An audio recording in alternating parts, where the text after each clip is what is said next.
6 மாசம் சும்மா இருப்பேன்னு சொன்னீங்களே அப்படின்னு அழுகுறாருங்க.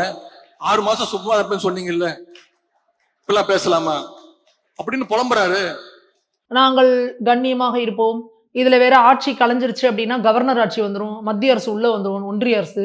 அதனால நாங்க வந்து ஆதரவு குடுக்குறோம்னு. இப்ப என்ன சொல்றீங்க? இந்த ஆட்சி அகற்றப்பட வேண்டிய ஆட்சி. அப்ப அகற்றப்பட வேண்டிய ஆட்சினா, அப்ப திருப்பி கவர்னர் ஆட்சி வந்து திருப்பி மத்திய அரசு உள்ள வந்துராதா? முன்னாடி என்ன சொன்னீங்க? இன்னொரு தேர்தலை சந்திக்க தமிழ்நாடு தயாரா இல்லன்னு. இப்ப ஆட்சிய கலைச்சா இன்னொரு தேர்தல் வந்தா தமிழ்நாடு தயாரா இருக்குமா? என்ன பேசுறாய்ங்க? அப்புறம் என்ன சொல்றாரு? 6 மாசம் அவகாசம் குடுக்கணும். எடுத்தோனே பேச நான் தயாரா இல்ல அப்டின்னாரு. 6 மாசம் ஆயிடுச்சா? அதுக்குள்ள இந்த கதறு கதறீங்க. இந்த ஆட்சியில சட்டம் ஒழுங்கா உடனே பார்க்கணும். பெண்கள் பாதுகாப்ப உடனடியா பார்க்கணும். இதுக்கெல்லாம் ஹை பிரியாரிட்டி குடுக்கணும். குழந்தைகளுக்கு எதிரானதுன்னா நாங்க சொல்றோம். ஓகே. அத சொல்ல திமுக காரனுக்கு தகுதி இல்ல. உங்க ஆட்சியில 5 வருஷம் என்ன பண்ணீங்க?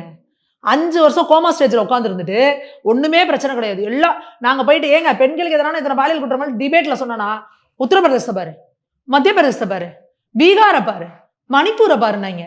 இப்ப தமிழக மக்கள் என்ன சொல்றாங்க? நீ அங்கேயே பார்த்துக்கிட்டு இரு. நாங்க ஓட்ட வேற ஒருத்தனுக்கு போடுறோம். போட்டாங்களா உனக்கு? இன்னைக்கு உதயநிதி அதே வாய் என்ன வாய் பேசுது?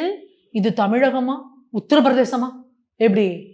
போன மாசம் அது வேற வாய். இந்த மாசம் இது நாரவாய். அப்ப இவங்க நினைச்சா எப்படி வேணா டயலாக்டிக் ஸ்கிரிப்டையும் மாத்தி பேசுவாங்க. அதனால இவங்களுக்கெல்லாம் மக்கள் மேல 1% அக்கறை கிடையாது. இது எல்லாமே சும்மா ஊழல் வழுதுட்டு உட்கார்ந்துருக்காங்க. ஏன்னா உங்களால ஜெயிக்க முடியலன்றதுனால. அதனால நீங்க பேசக்கூடாது. ஆனா விஜய் அவர்கள் இம்மீடியட்டா குழந்தைகளுக்கு மீதான அந்த பாலியல் வன்முறைகள் நடக்கிறதும், பெண்கள் பாதுகாப்பு, சட்டம் ஒழுங்கு, போதை கலாச்சாரத்துல இம்மீடியட் ஆக்ஷன் எடுத்தே தான் ஆகும்.